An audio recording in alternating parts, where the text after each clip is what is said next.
Masyarakat sepakat turun ke jalan pada tanggal 13 Agustus tahun 2025 lalu. Minta maaf yang sebesar-besarnya atas terjadinya kericuhan. Selamat datang lagi di Rumah Official bersama saya Ronald Pratomo Haq. Apa kabar semuanya? Permintaan maaf dari Bupati Pati Sudewo tak cukup membuat hati masyarakat merasa puas. Saya minta maaf yang sebesar-besarnya atas terjadinya kericuhan. Ini tidak bermaksud untuk menantang rakyat. Mosok rakyatku tak tantang. Masyarakat terlanjur terluka karena kepemimpinan Sudewo yang dinilai terlalu arogan.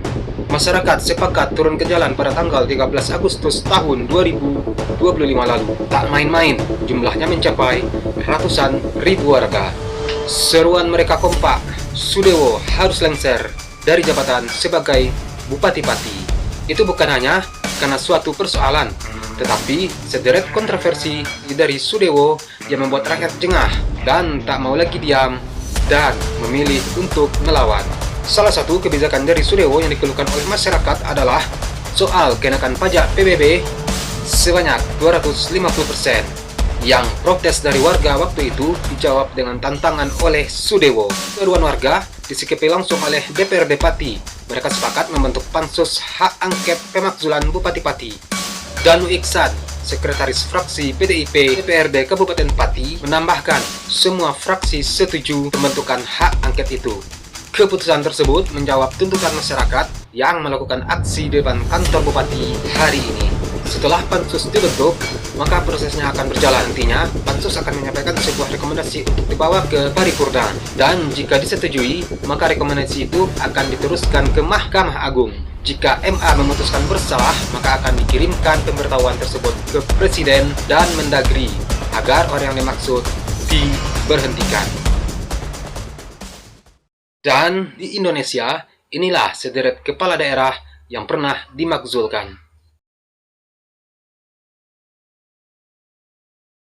Aceng Fikri resmi menerima surat keputusan pemberhentian dirinya sebagai Bupati Garut dari Presiden ke-6 Republik Indonesia saat itu, Susilo Bambang Yudhoyono, pada tanggal 25 Februari tahun 2012. Aceng menjadi kepala daerah pertama yang diberhentikan. Kasus Aceng juga pertama kali terjadi di Indonesia. Aceng diberhentikan sesuai dengan keputusan Presiden Republik Indonesia nomor 17 P 2013 tanggal 20 Februari tahun 2013. Ini sesuai dengan pasal 35 ayat 1 Undang-Undang nomor 32 2004 tentang pemerintah daerah, pasal 131 ayat 1 Peraturan Pemerintah nomor 6 tahun 2025 tentang pemilihan, pengesahan, pengangkatan, dan pemberhentian kepala daerah dan wakil kepala daerah.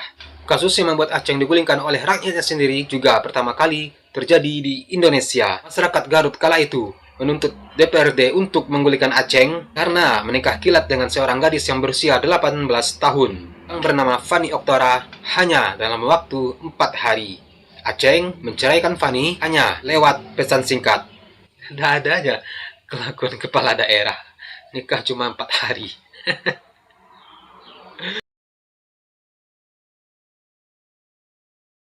Dugaan perselingkuhan dari Bupati Katingan, Ahmad Yanteng Lie, pada tahun 2017 lalu membuat karirnya hancur. Dia disebut berselingkuh dengan istri polisi kala itu. Aibda Sulis Heri menggerebek istrinya yang berinisial FY tengah tidur bersama Bupati Katingan, Ahmad Yanteng Lie. Selain kejadian ini juga dilaporkan ke polisi, DPRD Katingan juga bergerak melakukan pengusutan. Hingga pada akhirnya, Kabupaten Katingan menyepakati pemakzulan terhadap Bupati Katingan Ahmad Yanteng Lie. Keputusan itu diambil DPRD Katingan setelah melakukan rapat paripurna.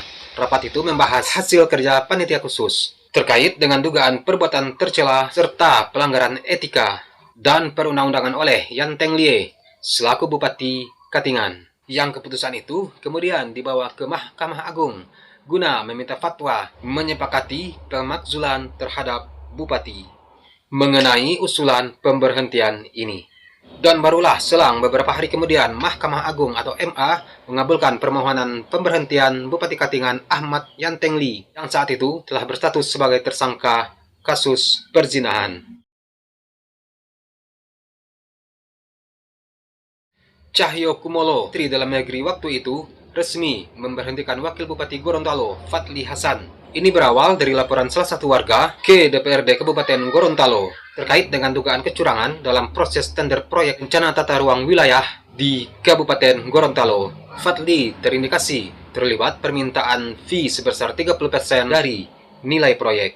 Dan pada tanggal 16 November tahun 2017 menindaki laporan tersebut, DPRD menggelar rapat internal dan menyetujui terbentuknya panitia khusus hak angket guna mendalami persoalan tersebut. Lalu pada tanggal 30 Agustus, Pansus kemudian memanggil Fadli Hasan untuk dimintai keterangan, namun tidak dipenuhi oleh yang bersangkutan. Dan akhirnya pada tanggal 22 Agustus tahun 2017, Pansus Angket merekomendasikan DPRD untuk menggelar rapat paripurna yang dihadiri oleh seluruh anggota DPRD. Semua fraksi mengusulkan pemberhentian Fadli Hasan sebagai wakil bupati, dan akhirnya usul pemberhentian tersebut kemudian disampaikan ke MA atau Mahkamah Agung yang pada tanggal 30 Oktober tahun 2017 akhirnya menyatakan mengabulkan usulan pemakzulan Fadli Hasan ini.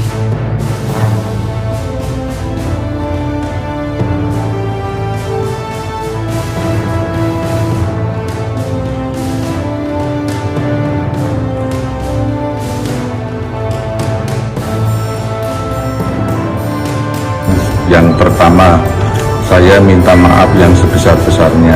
Banyak godaannya kalau jadi pemimpin itu, banyak.